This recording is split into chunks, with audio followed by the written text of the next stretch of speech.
Tell me the one about the virus again, then I'll go to bed. But my boy, you're growing weary, sleepy thoughts about your head. Please, that one's my favourite. I promise just once more. Okay, snuggle down, my boy, though I know you know full well. The story starts before then, in a world I once would dwell.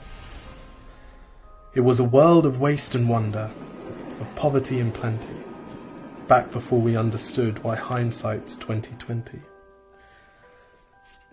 You see, the people came up with companies to trade across all lands, but they swelled and got much bigger than we ever could have planned.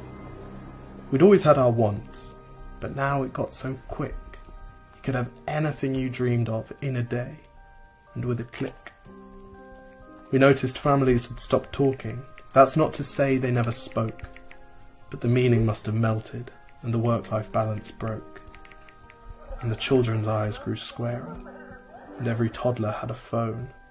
They filtered out the imperfections, but amidst the noise, they felt alone. And every day the skies grew thicker, till you couldn't see the stars. So we flew in planes to find them, while down below we filled our cars. We'd drive around all day in circles. We'd forgotten how to run. We swapped the grass for tarmac, shrunk the parks till there were none. We filled the sea with plastic, because our waste was never capped, until each day when you went fishing you'd pull them out, already wrapped. And while we drank and smoked and gambled, our leaders taught us why. It's best to not upset the lobbies. More convenient to die. But then in 2020, a new virus came our way. The governments reacted and told us all to hide away. But while we all were hidden, amidst the fear and all the while, the people dusted off their instincts. They remembered how to smile. They started clapping to say thank you and calling up their mums. And while the car keys gathered dust, they would look forward to their runs. And with the skies less full of voyagers, the earth began to breathe, and the beaches bore new wildlife that scuttled off into the seas.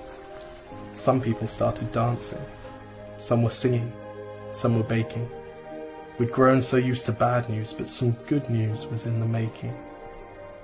And so when we found the cure, and were allowed to go outside, we all preferred the world we found to the one we'd left behind. Old habits became extinct, and they made way for the new, and every simple act of kindness was now given its due. But why did it take a virus to bring the people back together? Well, sometimes you've got to get sick, my boy, before you start feeling better. Now lie down and dream of tomorrow, and all the things that we can do. And who knows, if you dream hard enough, maybe some of them will come true. We now call it the Great Realization. And yes, since then there have been many. But that's the story of how it started, and why hindsight's 2020.